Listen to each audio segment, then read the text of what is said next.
Okay, well, this room looks like it's as full as it's gonna get, so I think we can get started. If you hear me clap once, if you hear me clap twice, if you hear me clap 3 times. Oh my gosh, all those years as a camp counselor finally coming to use. Okay, well, thank you folks for coming to today's prevention session. I'm so excited for the lineup of presentations that we have going on today, and I'm sure that we're gonna hopefully, learn a lot and walk away with perhaps new perspectives. Now, before we get started, would just like to acknowledge that the city of Halifax is situated in Mi'kma'ki, the ancestral and traditional lands of the Mi'kmaq people. And for our presentation lineup, first off, we have Stephen Rolfe presenting. Stephen Rolfe is the Director of Health Partnerships at andEnding, an Ontario-based charity that specializes in the creation of net new permanent supported housing with integrated access to healthcare. Stephen has 30 years of experience in mental health, supported housing, and healthcare integration. Stephen's passion has led him back to school, and he is a PhD student with a focus on creating housing policies that facilitates net new creation of permanent supportive housing. Abe Udshorn is an associate professor and associate director at the graduates program of the School of Nursing at Western University. Please give a round of applause for Stephen.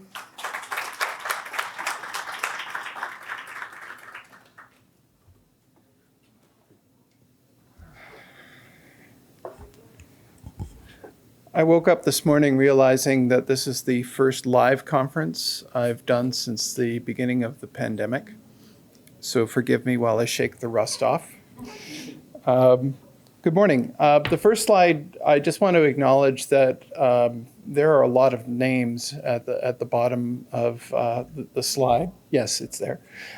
This research project was part of a large team led by Abe. And really proud and pleased to have been a part of this project. And so by no means am I an authority on all aspects of the work that we're presenting today. I had a very specific role, and so what I want to do is speak to the role that I had, which is really as an administrator of andEnding and the importance of research to the expansion of our work. Next slide, please. So again, my name is Steve Rolfe. I'm the Director of Health Partnerships. That means I get to argue with the Ministry of Health of Ontario all the time about why it's important to provide healthcare to people that need it. And andEnding as an organization, we currently provide over 1,200 homes to people across communities in southwestern Ontario, including Mississauga, Hamilton, London, Simcoe, Woodstock, Kitchener-Waterloo. And so our mission is really creating affordable housing communities that support people seeking health, wellness, and belonging. And we're very much interested in going wherever that is required. Next slide, please. For your benefit, on the blog for the conference, we put several websites at the bottom of that. Please explore those websites. It contains much more information than we're able to deliver this morning in a 20-minute presentation. And that includes things like a video narrative as well, which is actually very, very powerful work done with our tenants, and a guide, a best practice guide around supportive housing development. So you're welcome to look at those things. And today really is a high-level overview of the research project itself, some ideas around what it is that we found. And then what I'm really hoping to do is play to my strengths, which is really talking about supportive housing policy, and why is, if it's such a great thing, why is it so hard to actually make it happen? So I might go through some of the early slides quicker because it's like being a kid waiting for Christmas to happen. So I just want to get to that part of the conversation. This is a collaborative journey between Western and the Center for Research on Health Equity and Social Inclusion and andEnding. And the disclaimer, This was a project that was funded by CMHC. Actually, we received an award for that. Dr. Ochorn received an award for that, the Golden Roof Award. So while we thank them for their funding, they say that not all the views expressed here are in accordance with what they may believe, which is fine because we question their policies. Why did we do this? Indwell has been opening new supportive housing programs and integrating healthcare into supportive housing for some time now, since 2016.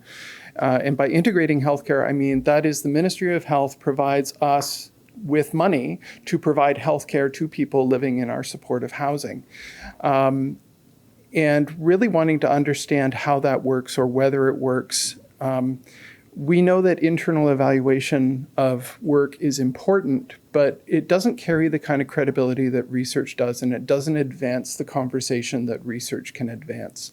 And so really, in coming together with Abe early on, we wanted to actually establish some way and means of actually getting this story out about new and exciting discoveries in permanent supportive housing. And so we had two basic questions. One is, does it matter that you actually provide great housing to people and follow up with supports? What's the impact on those folks who have recently been rehoused?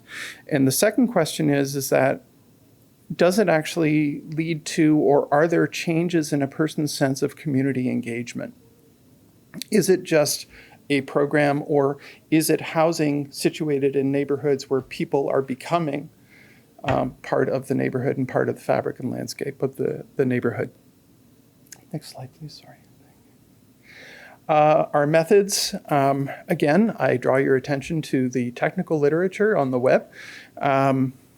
And just to say, we basically wanted our story to be told in a way that it emphasized that this is about tenant experience. And so wanting to do research where tenant experience was featured centrally, and that experience is being used towards recreating and development, not only understanding of what permanent supportive housing is, but to actually put those thoughts into action and hopefully create more momentum around creating this kind of housing. That's good. And again, wanting to understand, does this work for individuals? And does this work actually facilitate broader discussion in Canada around ending chronic homelessness? And can we create resources that other people can use? Just an aside, one of my, in my position, but also thinking about myself as a student researcher, thinking about my work, one of the things I would really love is actually for Indwell not to be the only one that's actually doing this work. I want all of us to be doing this work. And so really, I'm hoping one of the things that comes out of today is inspiration to actually replicate and build your own creation and get more permanent supportive housing out of there. So I think that's one of the core objectives. Thank you. Philosophical assumption, we believe the housing is a human right. So having safe, affordable housing is important to people's health, wellness, and belonging, but also it's anchored in having community around you, and community includes supports, services, and neighbors, people.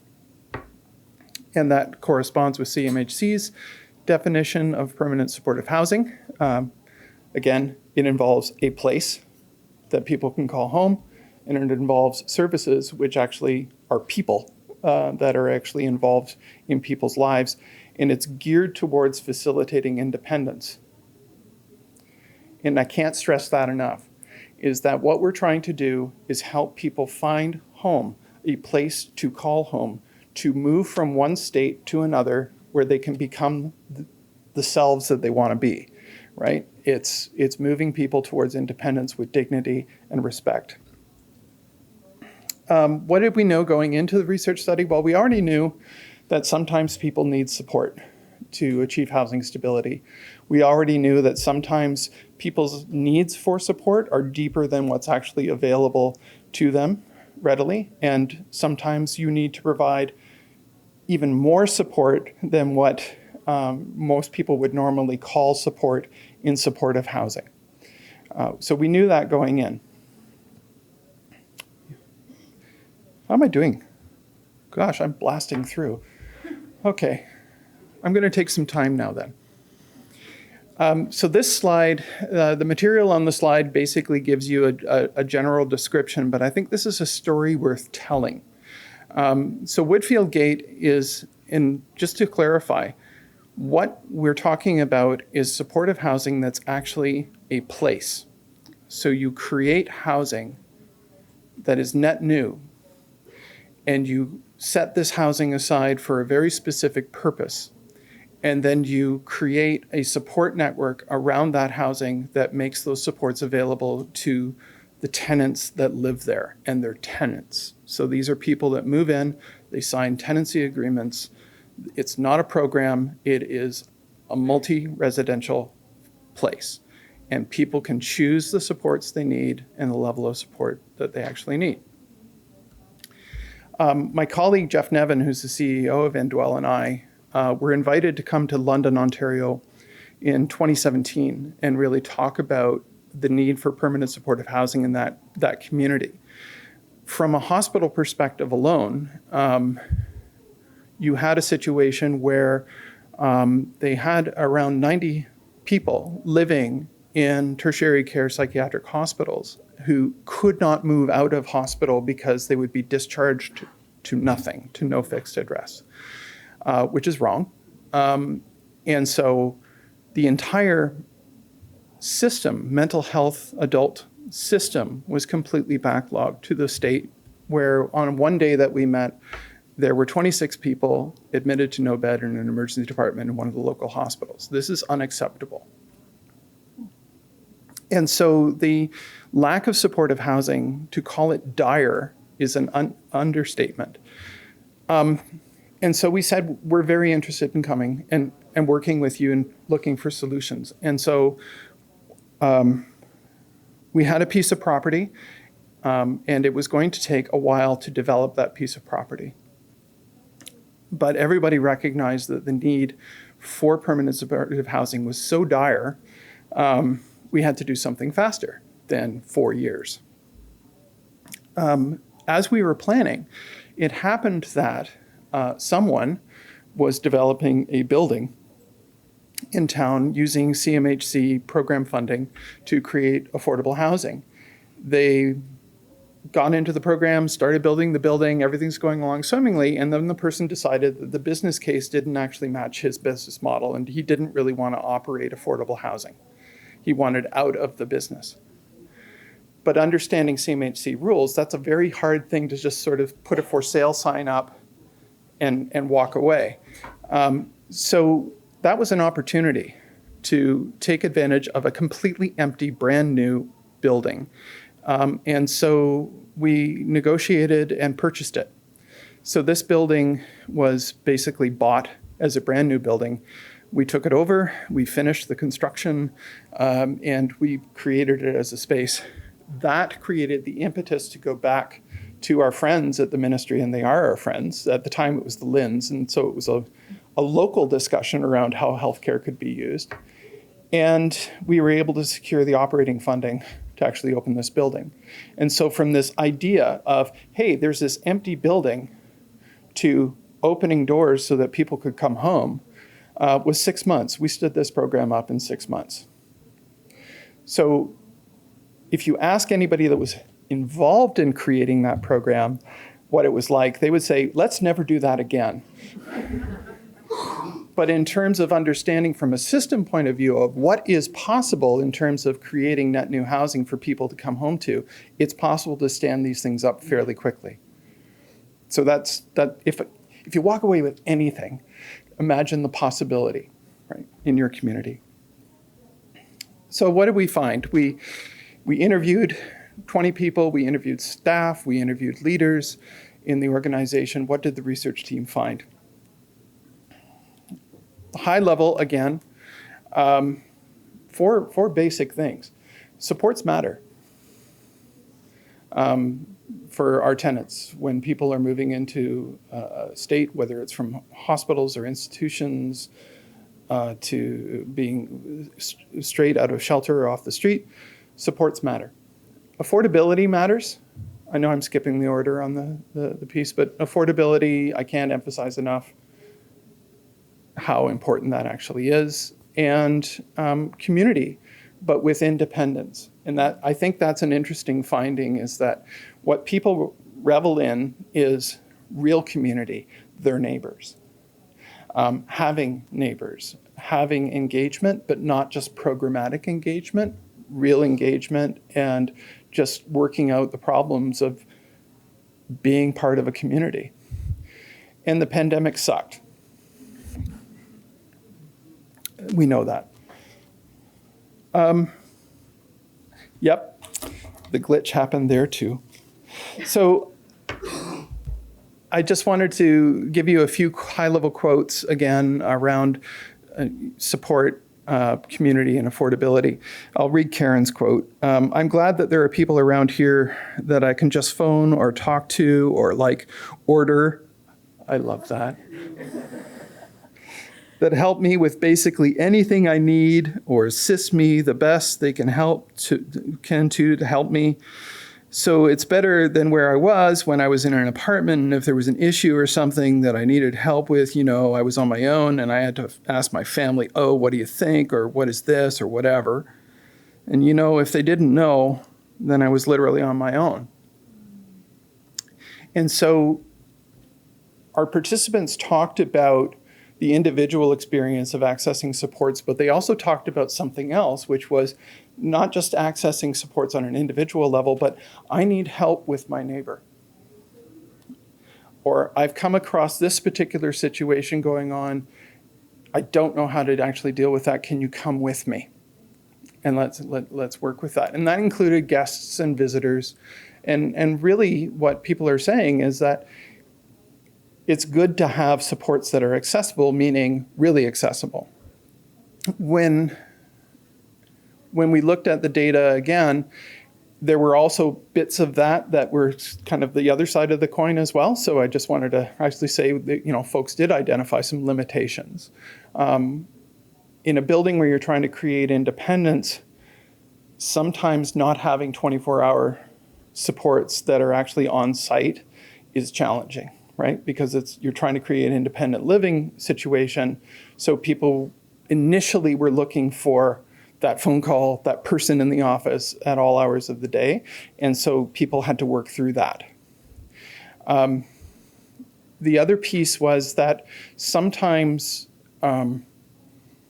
people found that because there were so many supports in the building, it meant that there were folks there that really needed a lot of support and some people needed less support. And so that created kind of a tension in the space that needed to be worked out. Next slide, please. Thanks. This is self-explanatory. People actually need to be able to pay their rent to achieve housing stability. And so the housing that we're talking about is far below market value. So CMHC right now, the market is just not available to any of the folks that we work with. Even with rent supplements or such, it's just completely out of whack. So we actually have to build into our pro formas when we're creating the housing. We need to actually make sure that we can have a rental amount that fits within the housing allowance, but it doesn't fit within the 30% sort of cutoff in terms of affordability. We also need to go to the donating public to actually supplement on that as well to actually be able to operate the housing. So something has to be done around non-market housing and really making it truly affordable that way. But folks are actually able to maintain their rent and remain in their housing. 3 minutes.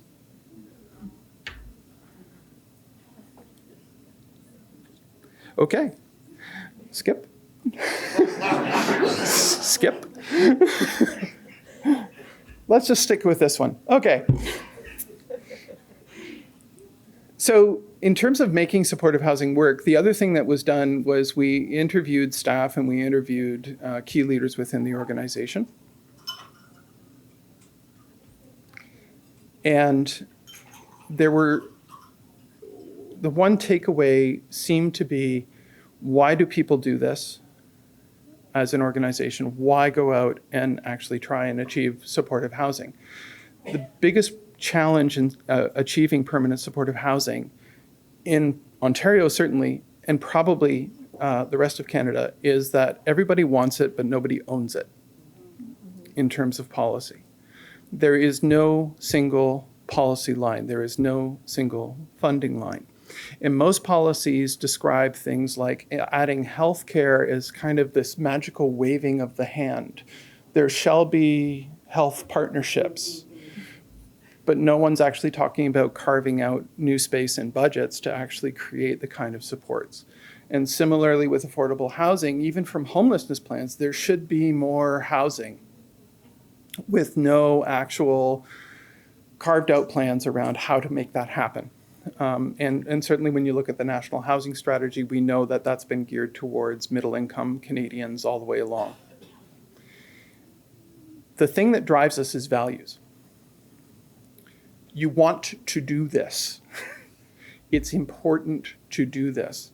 It's values that give you the persistence to go back to the Ministry of Health time and time again. It's values that create the opportunity for you to outweigh bureaucracies and just find any pathway towards capital funding that actually creates the housing in the first place.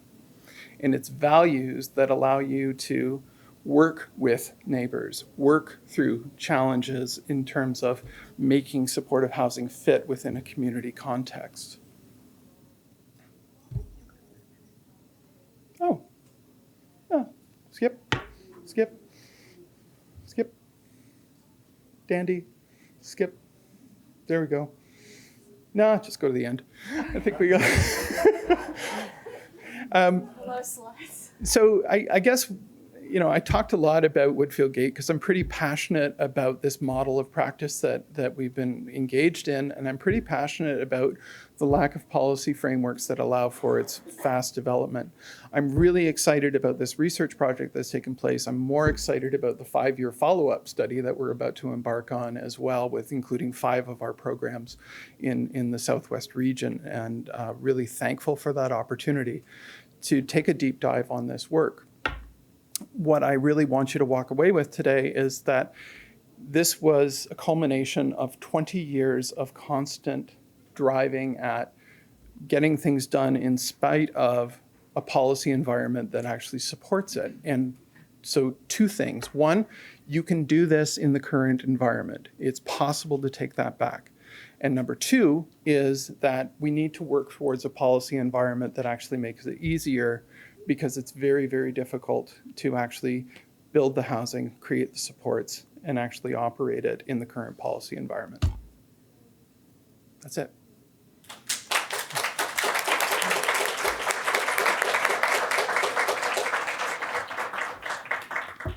I can sit down? Oh, good.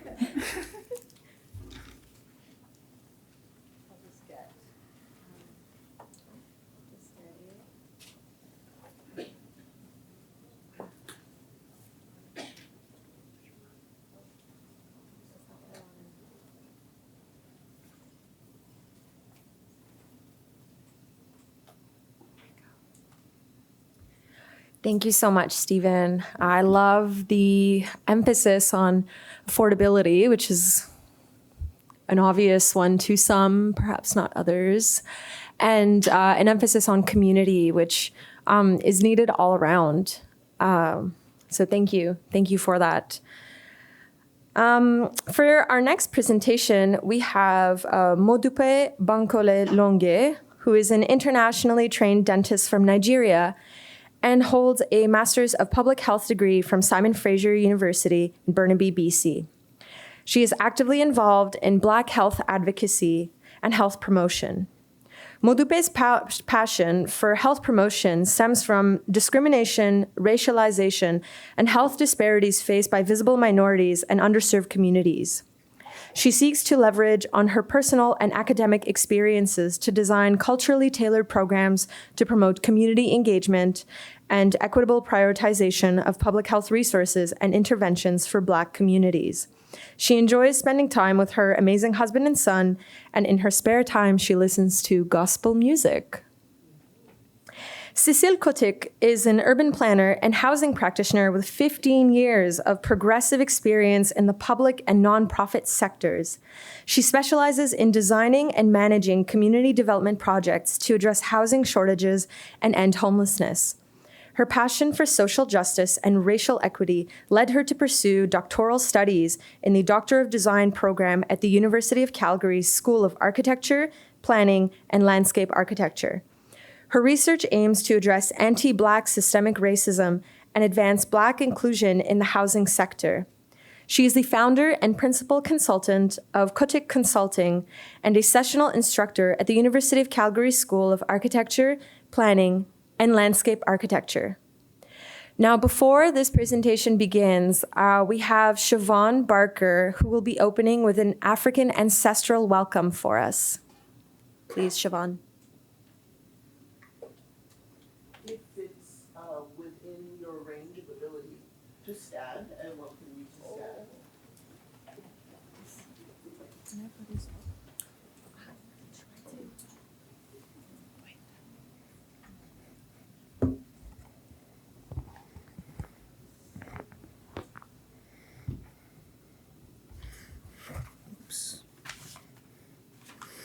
In the centuries-old and ongoing practice, I offer this African ancestral acknowledgement in recognition and reflection of past strength and resilience.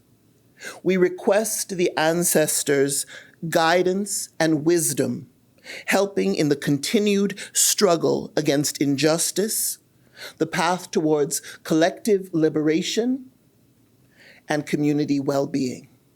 Ashe.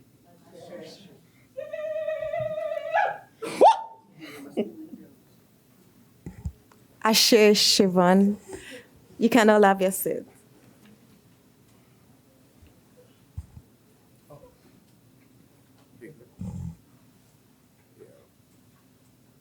Thank you very much for the warm welcome, and we appreciate you for joining us today to listen to our presentation. We'll be talking about mitigating the barriers to safe and affordable housing among Black communities in Metro Vancouver with innovative solutions.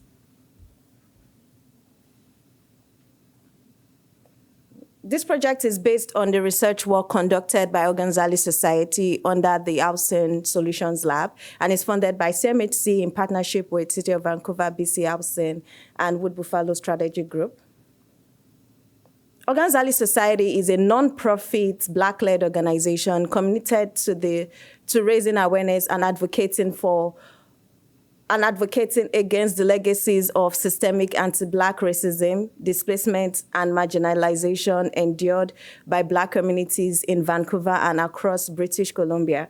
It is an organization committed to daylighting the presence of Black people in Vancouver who have endured the legacies of urban renewal.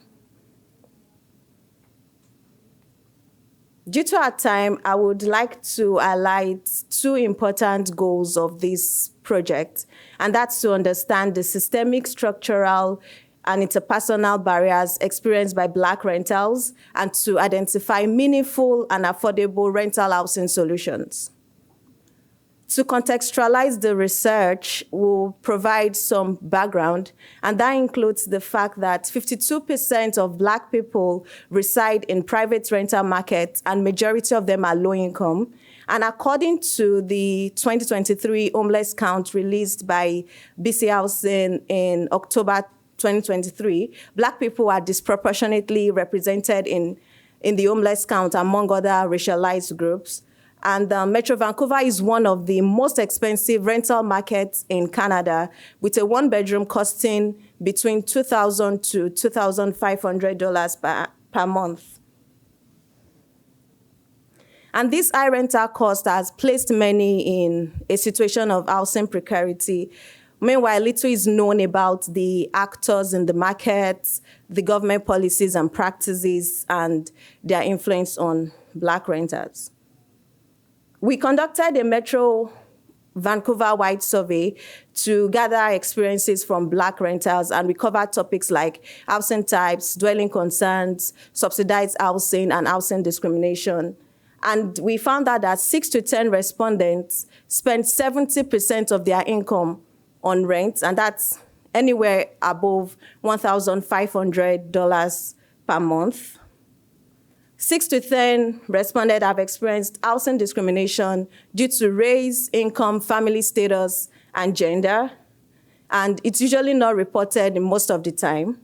And then 7 in 10 responded live in overcrowded situations, meaning that you have a large family size living in a very small apartment. I will now hand over to Cecile for the other components. Thank you. Perfect. Thank you, Modupe. So it was very important for us to employ different community engagement strategies to really get an understanding from various stakeholders as to what the systemic issues are and what kind of practices and policies have been perpetuating these systemic issues.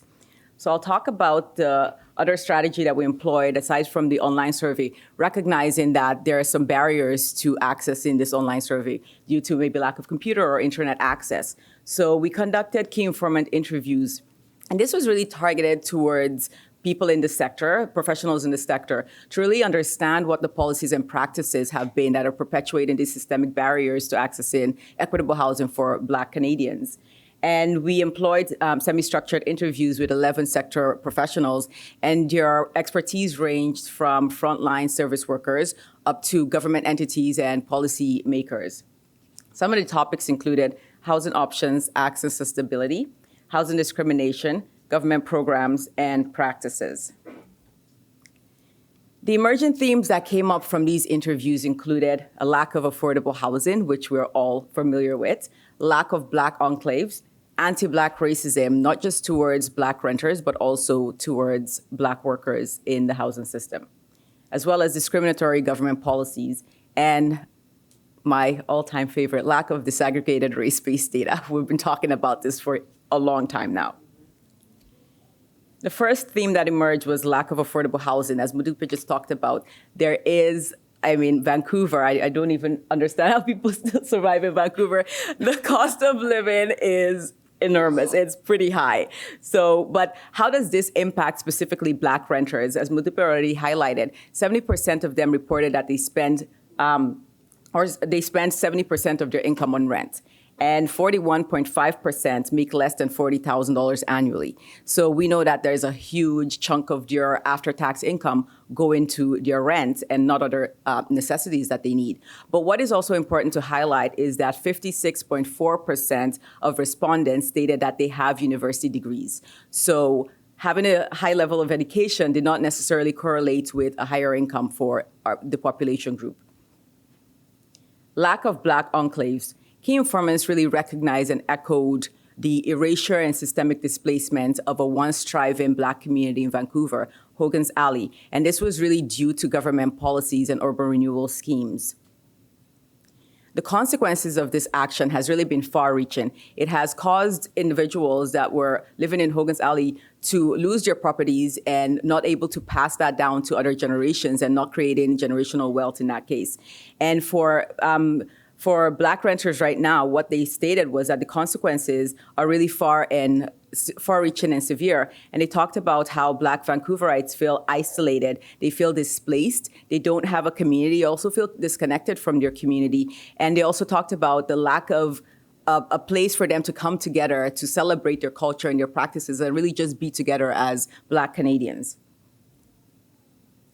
Anti-Black racism. We've heard so much about housing discrimination against racialized communities. And what key informants reported, all key informants reported that there is housing discrimination against Black renters. It's a very well-known fact. And a key informant talked about how it is now a way of life, and it's the landscape of the rental housing industry in Metro Vancouver. And the impacts of this has really forced individuals seeking housing to live in unsafe areas. They've also had to live, they've been pushed out of areas that they want to live in and have been forced to live in areas that are far from amenities. And the other side of this is that individuals have been forced to live in units that are very expensive and they can't even afford to pay for it, which is not sustainable for them. Anti-Black racism towards Black workers in the workplace. This is really something that came up from interviewees that we talked about. And of course, it had to be anonymous because of fear of retaliation from their employees. But workers described discriminatory practices against them, and they really highlighted how this is systemic in the industry. It's systemic in government agencies, it's systemic in nonprofit agencies, and this really appears in a form of microaggression, biased hiring practices, outright harassment, and also exclusion from important opportunities. They also talked about how this not only impacted Black workers, but it went beyond the Black workers, and these practices, these racist and discriminatory practices, impacted clients. For instance, some of the feedback we got was that some Black workers weren't able to provide certain services that were available, that should be available to Black clients. And this was really the barriers that were there because program managers withheld information from them or resisted their application or refused to go through with the application. And also other input that was brought about was that when it came to assessing unhoused individuals for services that they were eligible for, white workers refused to do that. And when asked about this practice, they just simply said that they were afraid of Black people. And so these unhoused people weren't assessed for opportunities or programs, housing programs that they actually are eligible for. Discriminatory government policies. So we know that there is discrimination in our government policies and the practices. And so this was really highlighted in this research. Key informant stated that there were no specific policies or programs really targeted towards Black renters. And this was really attributed to inadequate data collection. It was attributed to the discriminatory practices and policies within these agencies. And what we heard a lot was there's just a lack of capacity. We don't have the capacity to address the issues that Black renters are experiencing. There's also limited representation and advocacy in leadership positions. And what we found was that majority of the individuals that were in leadership positions were predominantly white and not understanding of the issues that Black communities face. And again, what was reported was a general lack of understanding. This was really attributed to the lack of engagement with Black communities. Also, key informant stated that policies weren't developed with a racial equity lens, resulting in a one-size-fits-all approach to policymaking, which heavily impacted Black renters. Lack of disaggregated race-based data. They talked about the lack of disaggregated race-based data across sectors. And as we know, if we're not collecting data on individuals, then we're not developing policies or practices or programs to address their needs. I was walking around the conference yesterday and I saw a session that talked about if you're not counted, you don't count. Mm-hmm. And if we look at our PIT counts and our surveys, the data that we collect, Black voices and perspectives are not included in that. And this is 2023. We need to start representing Black communities. So the significant impacts on Black communities is that policymakers and practitioners are really unaware of Black experiences. And if they're unaware of Black experiences, then they're not addressing the issue, and then the issue just continues to be exaggerated, and now we are further and further marginalized. And there is also a lack of targeted interventions. If we're not collecting the data to back this up, then there is no policies that are going to be addressing the issues. When we analyzed the surveys, we realized that there was a subpopulation within the Black communities that we were missing out on. And so it was very important for us to re-strategize and identify this population. It was immigrants and refugees. And we had to ensure that their voices were represented in this report. So Hogan's Alley partnered with organizations that work directly with new immigrants and refugees to really identify these individuals. And we also provided interpreters to help bridge the gap of the language, and as well as honorariums to incentivize these individuals to participate. And so what came out of these interviews was that affordability challenge was an issue. 100% of them lived in private rental market, and this wasn't by choice. It was because of the very, very long wait list in social housing. As well as 67% were unemployed, but 60% of your income, which was government subsidies, went towards rent. There was also a lack of housing options. 67% lived in overcrowded situations, and this was also attributed to the lack of affordable housing, because what had happened was that they would have a bunch of friends and families live together in a unit. Some reported 6 or 7 people living in a one-bedroom unit, and so they could split the cost and make it more affordable for them. Accessibility was mentioned as a challenge for one of the family members. Co-design. Now, this was the last engagement strategy that we employed, and the co-design workshop, the purpose was really to identify further insights, to map out the problems, as well as to identify innovative solutions. And we utilized personas to reflect Black communities, and the personas were developed using information from the surveys, the focus group, as well as key informant information. And so what had happened was we were strategic in this because we understand the lack of community engagement with Black communities. So what we did was we invited Black people with lived and living experiences, as well as policymakers, to really facilitate that dialogue and for policymakers to hear from the words of the people that are on the receiving ends of these policies what is actually happening and how these policies are impacting them. So that really created a very positive dialogue and learning for all parties involved.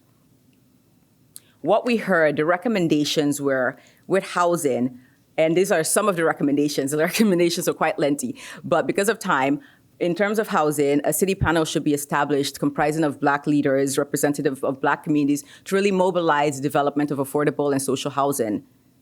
For policies, the National Housing Strategy should really specify and identify Black communities as a priority group and develop detailed and targeted interventions and policies to address the issue that they're experiencing.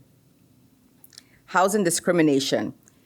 A recommendation was to introduce an anti-Black racism act, which would mandate the collection of data to really monitor housing discrimination and other forms of systemic racism that affect the housing prospects of Black Canadians.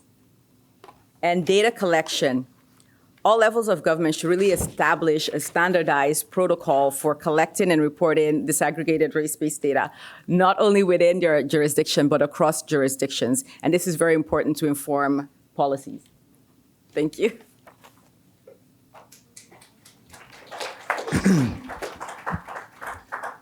Thanks for that. I know that I didn't get introduced. My name is Dr. Nimoy Lewis, and I'm an assistant professor in the School of Urban and Regional Planning at Toronto Metropolitan University, formerly Ryerson University. So now that we've talked about the lived experiences, now let's try to understand who are some of these entities or actors that are influencing these lived experiences. So when we think about the market itself, we think about words such as financialization and the financialization of housing. What is it? So I know I've posted a very complex definition, but in a nutshell, financialization is where housing is treated as a commodity rather than recognized for its use value. For the purpose of this research, we define a financialized landlord as a purchasing company, either privately held, so like an asset management firm, so like a Starlight Investment, or a publicly traded REIT, like a Canadian Apartments REIT, which acquires properties at scale. Scale is what we argue helps to differentiate these sort of landlords from the everyday profiteering landlord in the market. And these particular landlords apply financial logics, metrics, and priorities to generate what we call lucrative returns to their investors, shareholders, and unit holders. This category of landlords includes asset management firms, private equity, public pension fund managers such as BCIMC, which is the real estate arm of the BC Public Pension Fund, and PSP, which is the Federal Crown Corporation arm that manages the pensions of federal employees, insurance companies, family offices, and real estate investment trusts, which can be both private and public.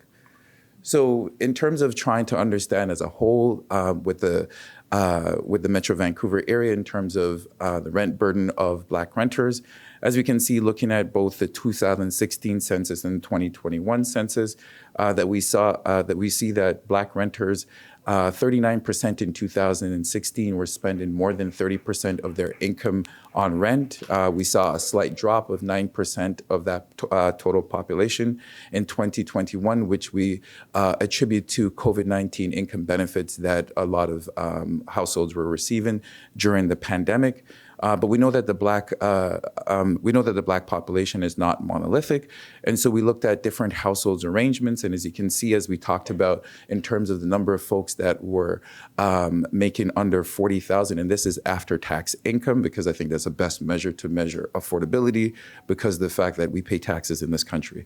And as you can see, that members of a couple, 69% were making less than $40,000, and female lone parents, almost 80% were making less than $40,000 a year.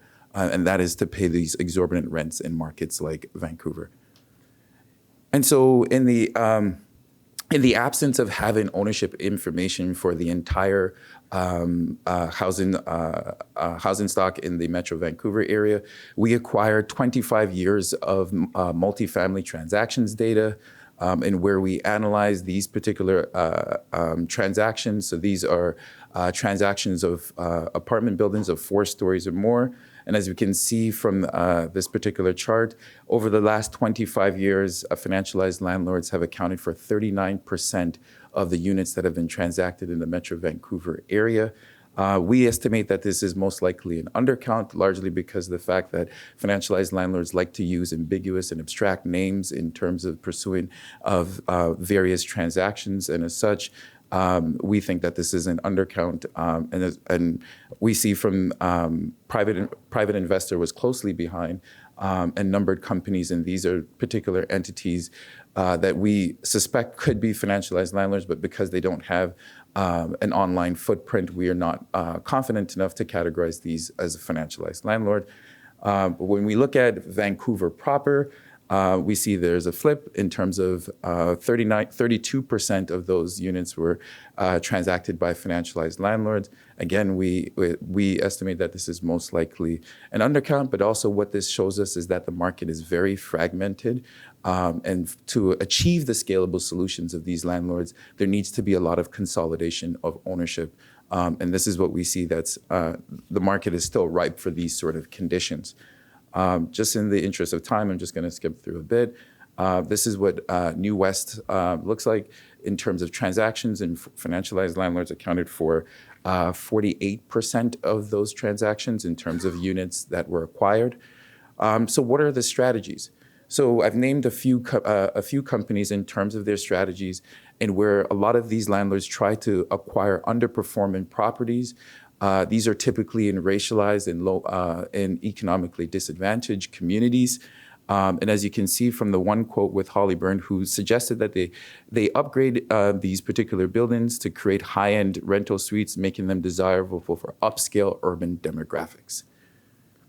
So one particular policy that is allowing this to even happen was introduced back in 2021, which is called the additional rent increase, which essentially grants a landlord the opportunity to recoup any capital expenditure that is put into the property. And I'm not disagreeing that we shouldn't invest to extend the life of these properties and improve the quality of living in these properties, but we cannot make the mistake that these investments are being made out of the kindness of their hearts, but they're being made in order to achieve their profit maximization strategies.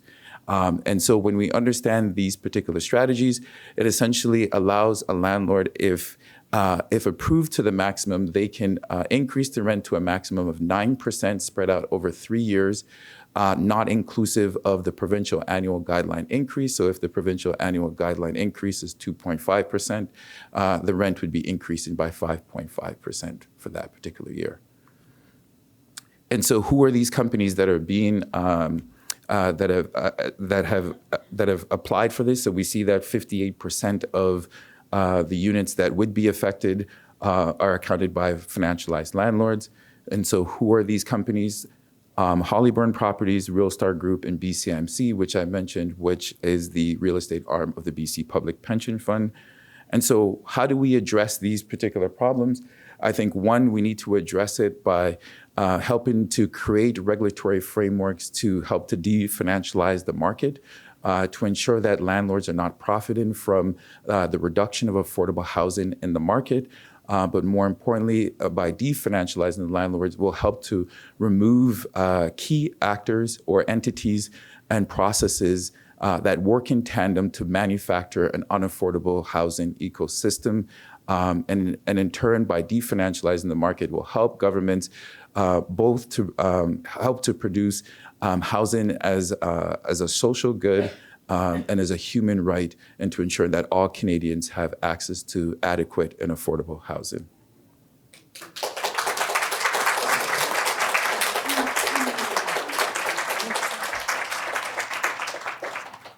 Yeah, we can continue this conversation at booth 17 with the expert community on housing. Thank you so much. 17. Yeah, 17.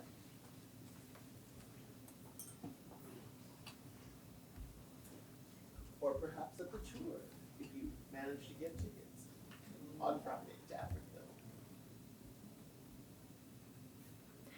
Thank you so much, you three.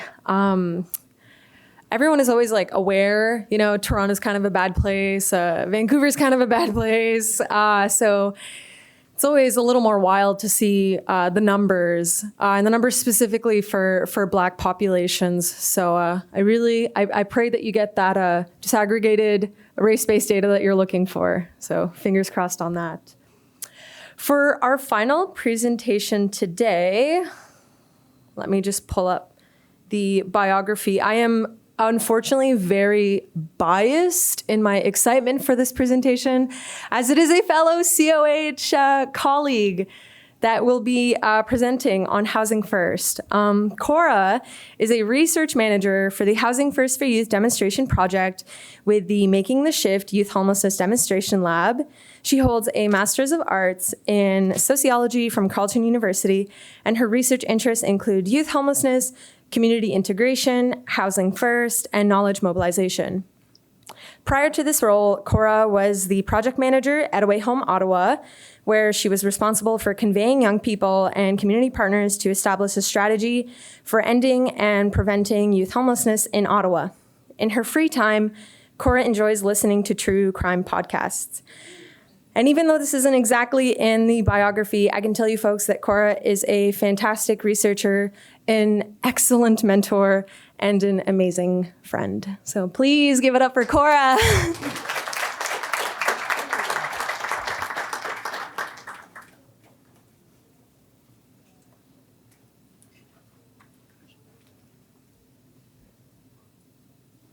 Hi, everyone. Thank you so much for coming to our panel today. It's lovely to have everybody here. Gosh, I get nerves with presentations quite a bit, but somehow I keep coming back to it. This time, I may need to call some assistance for my colleagues, actually with two other authors, Ahmed and Steve here. I didn't eat breakfast, and that was dumb. So, but honestly, it's not even just nerves. I think that the project we're going to talk about today has been running it'll be 6 years in January. And so I actually had the opportunity to start with the research project, and not just research project. It's a community-based research project. So, housing first intervention for young people at risk and experiencing homelessness in two cities, Ottawa and Toronto. Ottawa was the first city to launch, and I started as a research assistant. And actually, I think it's like kind of full circle. There's lots of people in this room that were around. Ashley Ward. And it's Darren here from YSB. But anyway, it's really great to see so many of the players that played a role in this. And when I started, 2017, I did not know what a randomized controlled trial is, and I'll talk more about this in a second. But I quickly got thrown into it, and my role was working with young people, so doing data collection. Actually, it was pre-COVID, so everything's in person, and we would meet young people all across the city, and so it's great work. But now 6 years later, I've continued on the project. And I don't know if I'll ever, get to work with something so intimately, to be involved in a research project or any kind of project. For this length of time. I joke that it's my longest relationship, and it's actually, it's not it is. But it's coming to an end, so we are now like wrapping up data collection. I guess I offer this because it's actually not nerves as much as it is having so much knowledge and having been so involved in this, and just really wanting to do justice to the young people's stories. They're not just numbers. Like we are going to talk about the impact. I get worked up. Next year, hopefully, I'll learn. And actually, with that, I do want to give shout outs to Brianna, who was a participant in Housing First. She presented yesterday. Glad you made it. Okay, Housing First for Youth. So why do we need a Housing First approach for young people? So Housing First is a model which is based, okay, give me 1 second.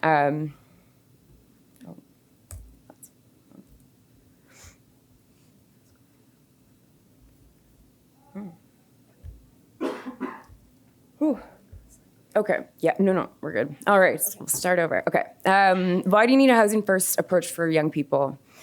If you ask any person, actually, to share their story of what led them to homelessness, they will share a whole list of things, things that have gone wrong. So it could be mental health, family breakdown, poverty, family conflict.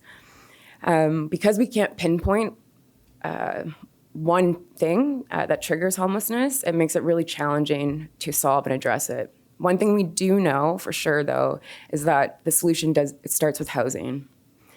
And it's providing people with a stable house to live first, and then working with them on the things that they need to help them remain housed and thrive. Bundling services and housing together has been proven to address homelessness within the Housing First model. It's well known. There's evidence to tell us this. It also makes sense. Housing needs to be part of the solution, and so do adequate supports.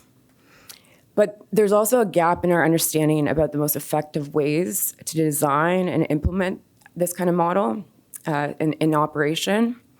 And in particularly, there's a gap in knowledge about how to align it to the specific needs of young people who are developing and transitioning into adulthood.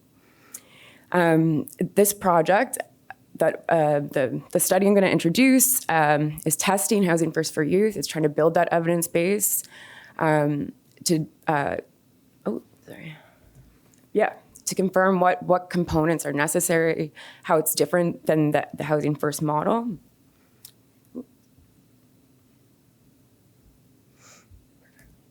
Okay. So a little bit more about how Housing First for Youth is similar and also different than the Housing First model. So in philosophy and in practice, Housing First for Youth recognizes that young people experiencing homelessness require a different set of interventions.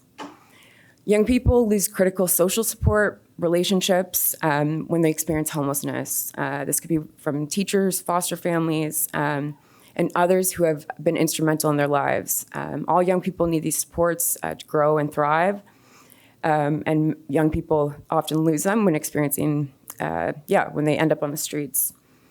These young people who are experiencing homelessness are expected to be financially and emotionally independent during the transition to adulthood, which is made more difficult when often they don't have family conflict could be playing a role and not having the social safety net in place. What happens is young people experience a stressed transition to adulthood. I think all of us in this room can say that the transition to adulthood is not easy for anybody, but the stressors amplifying it are profound. With Housing First for Youth, The model aims to support young people to help address these stressors and provide supports that would are specific to young people who are growing. So within a housing first programs for adults, the focus is housing, and often also on physical and mental health. With young people, we're trying to expand those outcomes out to, yes, all those pieces, but also access to pursuing education, if that's getting a meaningful job. Also just learning life skills. So yeah, many stories about young people sharing that they didn't, have role models, or they weren't given skills that seemed quite basic. One story actually that stands out is a young person working with a case manager, and learning to cook lasagna, learning to do laundry. Like these are just some are massive. So it's expanding out.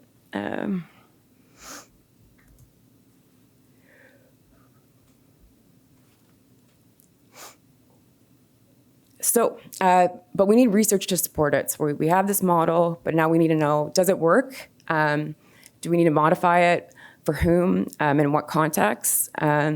So to do that, the Making the Shift demonstration project is we're running a randomized control trial on housing first in 2 cities.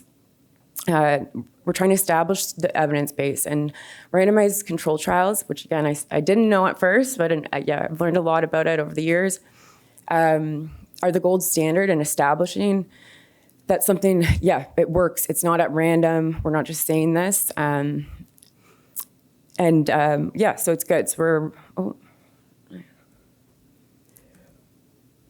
3 cities, 2, with a randomized control trial. 1, because the focus is Indigenous youth. We're using an Indigenous methodology separate. And today's presentation, I'll be focusing on Ottawa and Toronto, and some of the outcomes, the research design, and what we've found actually after 2 years of the program. So study design, like I said, this was a community-based intervention. So we're working with service providers in Ottawa and Toronto to implement a housing first model and deliver it. In Ottawa, we had 3 partners. YSB was the lead agency, Youth Services Bureau was the lead agency, the Canadian Mental Health Association, and also John Howard. We partnered, YSB Youth Services Bureau hosted actually our research team and the case management. They delivered it. That's where I got to work, and I also, I got to see firsthand working in that office. Like it was collaborative. In Toronto, it's Wood Green Community Services. Ottawa, the focus was young people 18 to 24 experiencing homelessness. And Toronto is similar, but a focus on young people exiting child welfare system.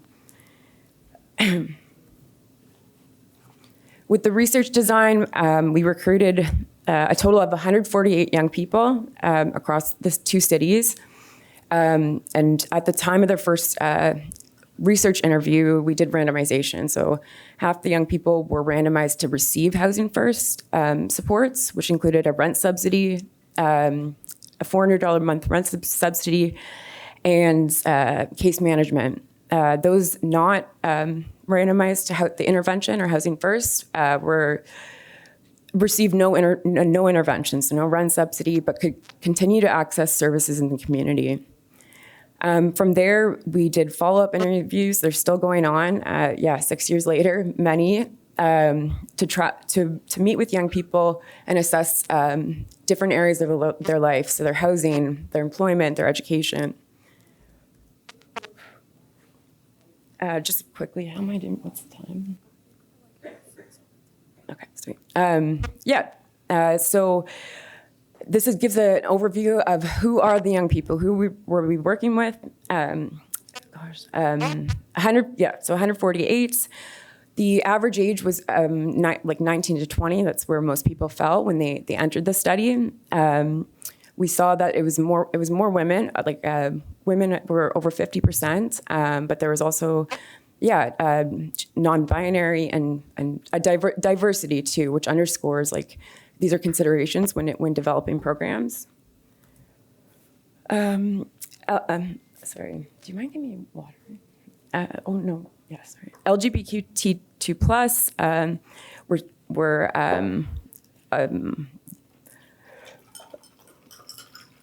many young people were like identified as LGBTQ plus, and when we look at racial diversity, we also saw a diverse group. In terms of educational attainment, we saw that actually the vast majority hadn't completed high school at the time of entering the study.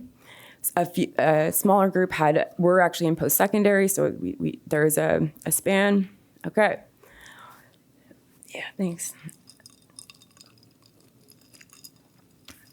Whew, okay, outcomes, the meat of it.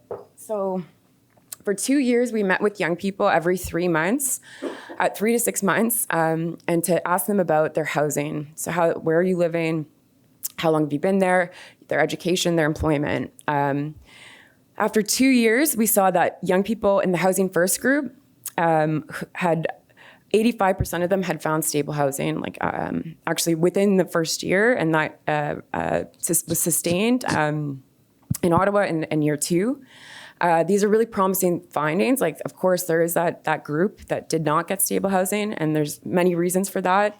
Affordability being one, but it's certainly the goal, and the goal was also, if we're thinking in housing first, we want to get that done, and we saw really good, very positive outcomes. In comparison to the services and the services as usual, we also saw young people find stable housing, and that's what we want. And that just speaks to the strong services that exist in Ottawa and Toronto.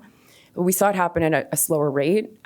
So young people in the Housing First group were tending to find stable housing and maintain it quicker than over the 2 years than those in the service as usual.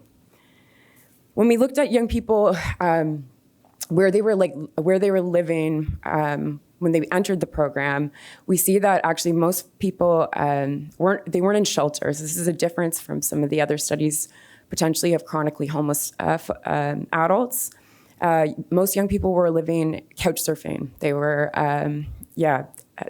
temporary, unstable places. So when we look at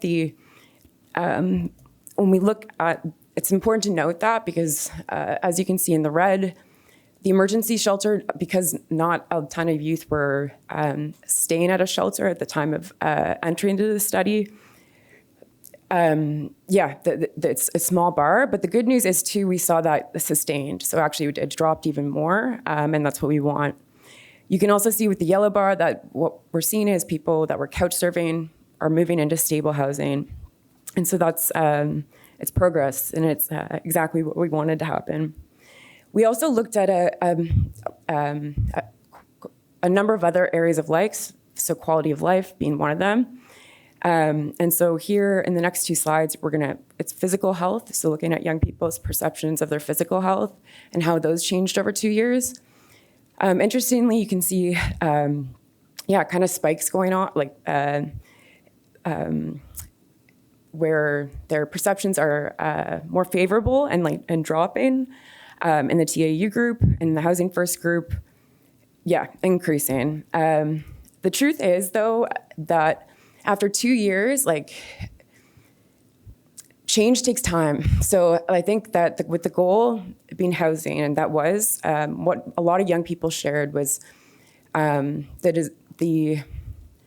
they needed time and space to figure the other parts out, and that makes sense. So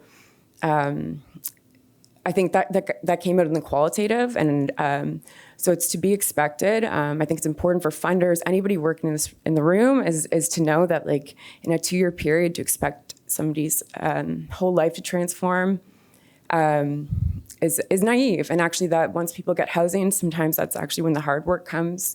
It can be harder because they're figuring out what's next. Actually, Brianna shared this yesterday, and I think it's really profound. One of the pieces is as a young person, there's milestones. So your peers are going to school. They're there's trajectories of where you think you should be, especially as you're reaching adulthood. Am I employed? Do I have a house? All these pieces. And I think what Brianna shared, and it was powerful, is that like, you get housed, but then you start to realize like, oh, crap, the next step, I don't have the job experience that like maybe I should. There's like a lot of shame and comparison of feeling like you've missed milestones, and it's like, it's your fault. And I think that it's understandable, but it's also important when we're thinking about programs and how to not just support young people to, get these pieces or figure out what they want, but also try to work to help with that shame and say that it's, let them know that it's not their fault, and also that their peers that have social safety nets and supports and mom and dad to call for $200, they may not have that. And that's like, it makes a massive difference. So, oh gosh. Sweet. Okay, to wrap up, these are just some quotes of young people sharing their experiences. I think what I realized with the RCT, we're very excited, or at the end of, we're collecting 4 years of data, so this is 2-year findings. I think research takes a lot, good quality research takes time. The great thing about 4 years is we may see some changes in those areas, and we're very excited to share that. But the qualitative research was great because it was giving insights, I think, that we couldn't, real experiences, and also, sometimes it may not show up in survey batteries. So now actually we're in our final round of interviews with Toronto. So we have, I'd say, 10 participants left to like finish their 4-year interviews. And in Ottawa, we've actually ended. And the reflections are kind of wild, like when we did our like final qualitative interviews, and of how much their lives have changed, and how much the program has impacted them. Of course, like to varying degrees, and stability is not linear either. And I think we saw that. But Housing First for Youth does work, and I can say that. The people's lives have really changed, and I think there's lots of room to learn from this project to enhance the other parts too. I think education, employment, there's a lot trying to be worked on, and I think it's honing in on those parts.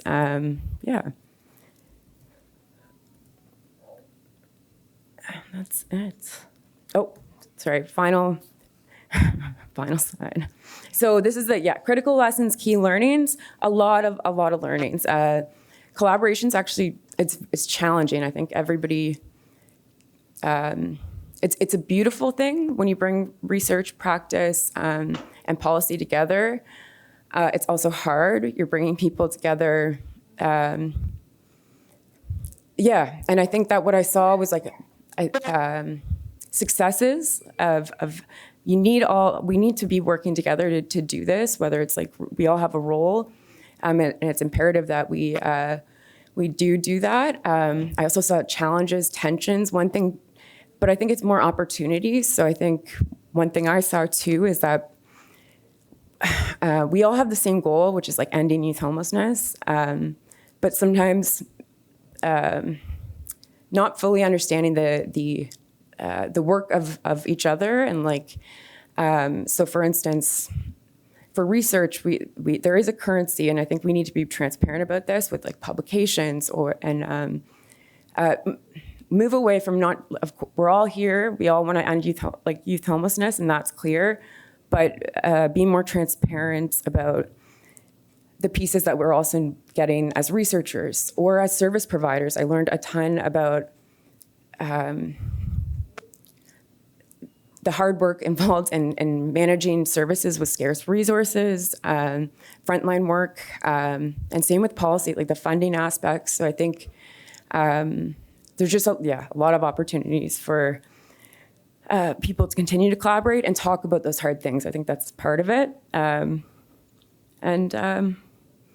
barriers to longitudinal research, that's tough too. This is a long project.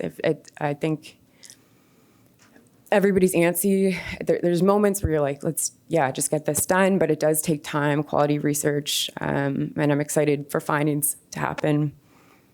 Moving forward. Okay. Oh gosh, thank you so much. Okay.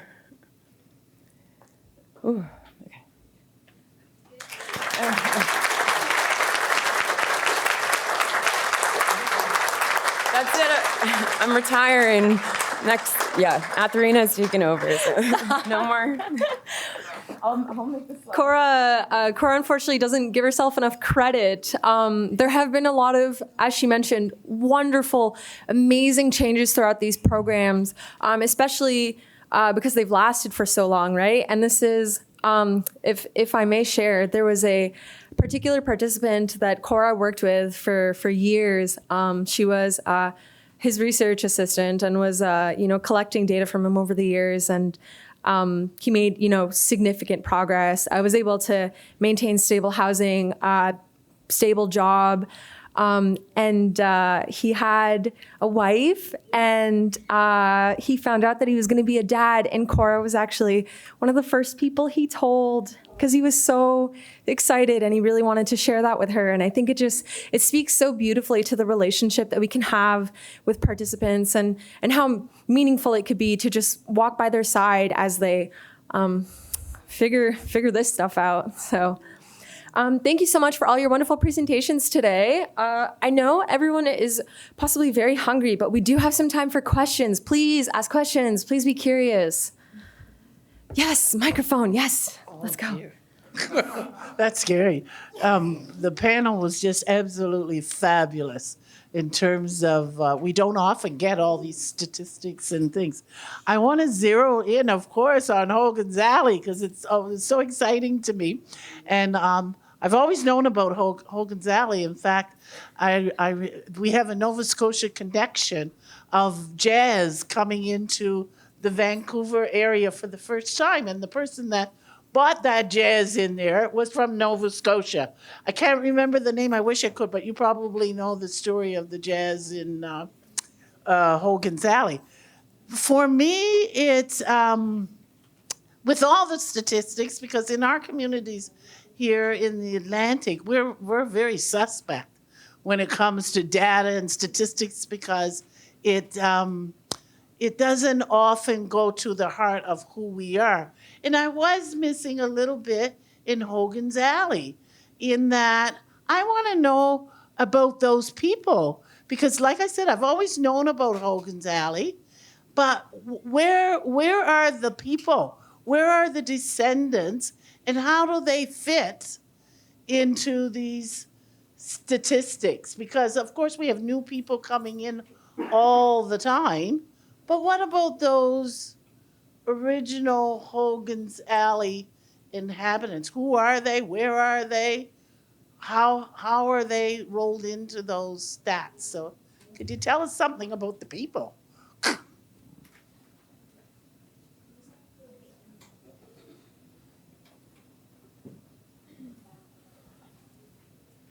Yeah, thank you very much for that question. And yeah, the displacement actually displaced everyone. So everyone is displaced. But one of the primary things we are working on is how to bring the descendants together. And we are working on our community engagement strategy. We're actually in touch with some of the elders who are descendants from Hogan's Alley, like Randy Clark, who worked in the Vice Chicken and Steakhouse and things like that. And then Randy Clark has this list from descendants that attended Fountain Chapel. And our plan is actually to reach out to everyone on that list and get in touch with them and bring them together for a conversation, which will be recorded, so that we have recorded memories of Hogan's Alley. Yeah. And this is just the beginning, right? Like, we're collecting this data, but this is just Yeah, just the beginning. Hi, I'm Carter. I'm a grad student at Carleton University. My question is also for you folks.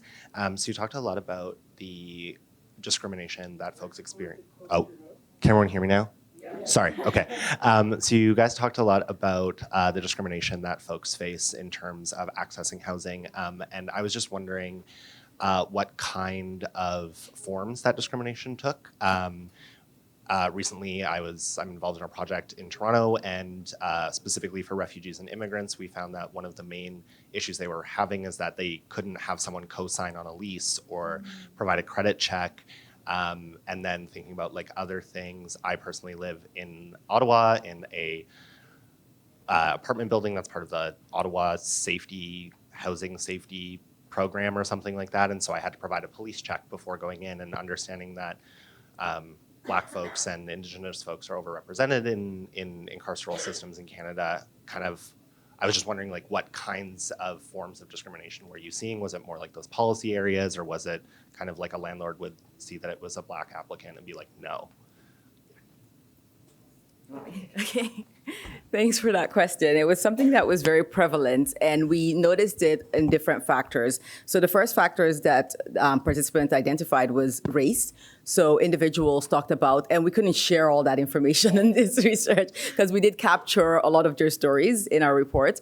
And individuals talked about how they would call a landlord, and if they didn't have an accent, the landlord would say, yes, the unit is available. And when they showed up, the landlord would see them from their window and then automatically not respond, or if they called back or knocked, they would say, sorry, it was taken. Meanwhile, it was just a 20-minute timeline between when they called and when they showed up. And it was also reported that source of income was also a challenge. When landlords found out that maybe they were on social assistance or how much money they were earning, they refused them, as well as family status, so size. That really came up because there's also intergenerational living, and that's really our culture, and also large family sizes as well. So landlords refused them on that. When it came to individuals that are refugees and new immigrants, it was co-signing, the lack of credit checks, the lack of rental history, those type of discriminations, as well as one thing that we heard was we asked policymakers, well, what is being done? We know that this is happening. What is being done, especially the BC Housing Commission, and nothing is being done. And we're not a priority group. So they talked about the lack of capacity and how it's challenging to focus on every group. And so unfortunately, Black communities aren't a priority group, but we are advocating and making sure that governments and politicians hear that this needs to be addressed, and not just for Black communities, because we recognize that Indigenous communities and other racialized communities are on the receiving end of this. Yeah, and then to add to it, Siobhan, our community care manager, has actually identified that clients that she has been working with recently has actually been complaining of these different restrictions that have been placed by landlords, especially for new immigrants. So it's difficult when you come into a city and they're asking you for credit check, they're asking for security deposit or like previous rental history and things like that. So those are part of the things that we do as an organization to kind of help these clients to ease off all these requirements. Yeah.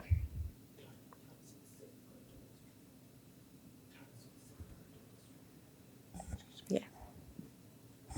Thank you so much to the presenters for sharing your knowledge with us. And Cora, I just want to say you did great.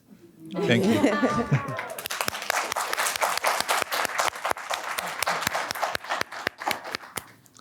I have a question for Marie, and it's because I've done some research on newcomer employment in Winnipeg for the Winnipeg Chamber of Commerce, and being a newcomer, I came here as an international student 6 years ago, so I can relate to some of the issues that you talked about. My question is this. You said 56% of your study participants had a first degree. However, 67% were unemployed. And I'm wondering, was this an issue of underemployment? Because for newcomers, that is what typically happens. Yeah. We come here with a lot of education, but we are unable to find jobs which are commensurate with our level of education and experience. So we end up finding minimum wage jobs, and a lot of us are underpaid for the work that we do. Yeah. Was that the issue, or it was clearly unemployment?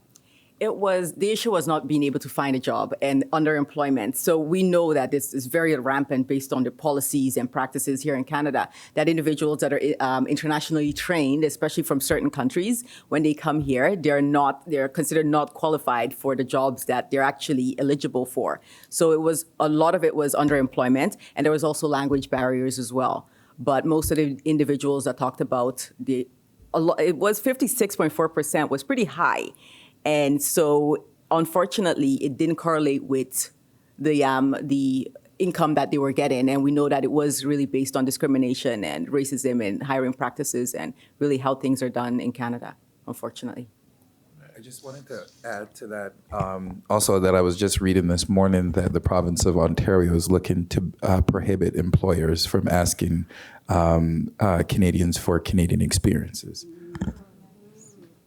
I think that's a great initiative because for a lot of newcomers, when you're applying for jobs, they say you don't have Canadian experience, right? I remember when I was going to Winnipeg, I already had a master's degree from the UK, and I had several years of work experience. And after school, I did another master's in Winnipeg, and after school, it took me about a year to actually find a job. But my white Canadian friends that was in the program with, for most of them, even before they finished school, they had already found jobs. And even at school, I should say I outperformed them. So in my head, I was wondering, what is wrong? I have all this education and I even outperformed them at school, but I wasn't able to find a job early. So thank you so much for this research and sharing the findings with us. Thanks. And that's another thing too, is the Canadian experience. But what I've found is even when you're trying to progress, they would say you don't have experience at this level. So it's also, there's a lot of different things that people are coming up with now, sorry. We're actually out of time for questions. I'm so sorry. I love the curiosity. I actually encourage you folks to come up and ask the presenters themselves a little more about what they talked about. Sorry, they can join Hogan's Alley at 12:45 at booth 17 as well. And they can join Hogan's Alley at 12:45 at booth 17 as well. Yeah. Okay, perfect. Well, thank you very much, folks. You may now be released.